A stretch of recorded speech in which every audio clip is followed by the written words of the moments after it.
Alright, so now let's talk about everyone's favorite part of Street Fighter 6, throw loops. So, in one sentence, Ingrid does not have a real throw loop. You might see something like this online a lot, but this is not real. And here's why. Alright, Ingrid, come on. Alright, so her dash is 20 frames, and her forward throw is plus 21. So on a dash, she's only plus 1. So on the plus 1, she does her 5-frame throw, and you do your 4-frame jab. They'll hit on the same frame, and this game, strikes win. So if you press a slower button, though, like your own 5-frame, you lose. But I'll press my 4-frame on immediate timing. Oops. Press my 4-frame here. I win.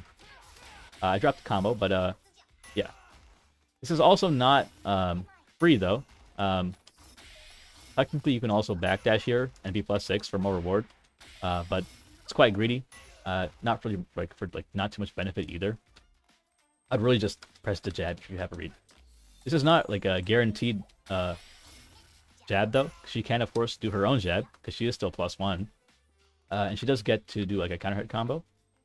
But a lot of Ingrid players, they'll do throw dash throw, the fake throw loop as their default option.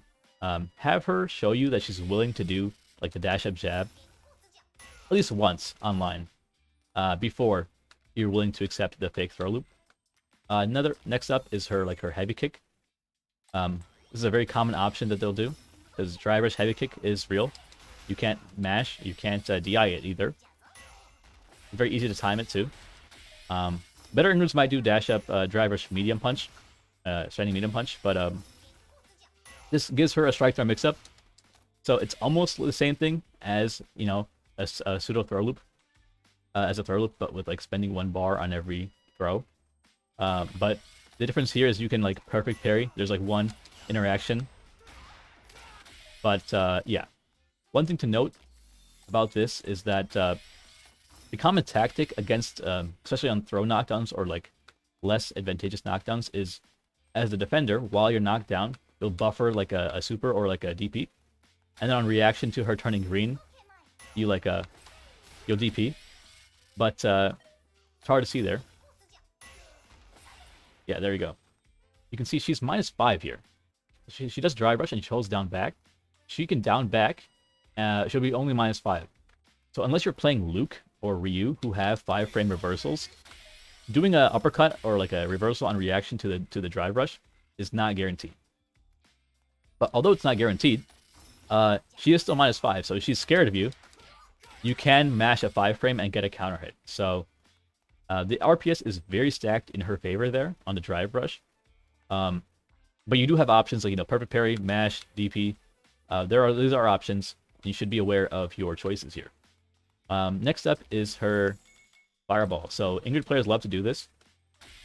Neither light or medium fireball are meaty here, but as you see, it like awkwardly stops in your face. You can't really press a button; you'll just get hit.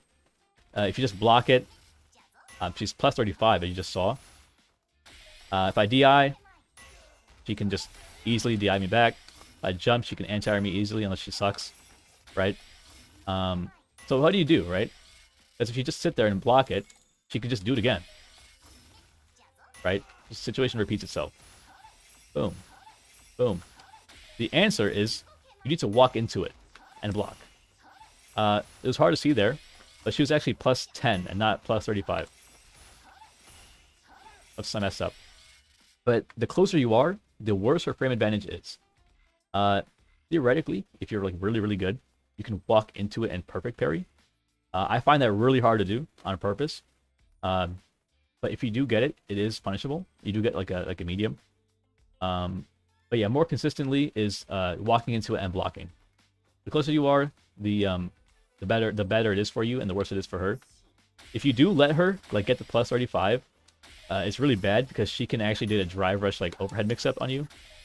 But yeah, a few other options, of course, is like if you have a super, easy reaction, right? In fact, Luke, his fireball super works here too on reversal. But that's like hard to do on reaction, and so does EX fireball, funnily enough. But yeah, it is something you have to deal with. I would highly suggest you, if you see this happening to you a lot, practice walking into it and blocking. It does help a lot on defense and in neutral as well. Because otherwise she will just get free mix on you. Mid screen. Oh, by the way, her back throw is plus 20. So that means on a dash, is 0. So if you see an Ingrid like back throw you and dash up, you should totally jab this. Not real at all. But yeah, so mid screen, how do you deal with her throw? It's not that threatening, but there is like a pros and cons. So if you quick rise, is she quick rise? Is he quick rising? No, he's back rising. You quick rise, you're close to her. So that means that if she does like a fireball, let me have the recording do that. If she does a fireball, you can like react and do level 1, get like one of those types of supers. Or you can do like your level 3, right? Or even EX fireball as I showed earlier. But of course, none of those options will work if you back rise, right? You're going to be way too far. So that's like the pros and cons, right? If you're close by, you're saying, if you quick rise, you're saying I do not want to let you do the fireball, but you are going to be in range for her to do a drive rush. So that's the con of the quick rise. But if you back rise, the reverse is true. You're saying I will let you do a fireball, but I don't want you to drive rush at me. That's sort of the give and take of the situation. Now there are a few characters that are like privileged and they can back rise every single time. Those are Ingrid herself. She has a stock. Who else? Cammy with level 3. Bison with level 2. Sea Viper with her heavy Seismo. These characters have full screen options, like on demand, on reaction. So they don't have to care about this at all. They can just back rise every single time. But if you're not one of those 4 characters, yeah, it's a intentional decision, right? There's benefits to both. There's cons to both. You should pick your option intentionally based off of the meter situation, what you see the Ingrid player doing, if they know the matchup or not. So yeah, be aware and choose your options on purpose. Don't just autopilot. That's like the worst thing you can do. But yeah, I hope that helps.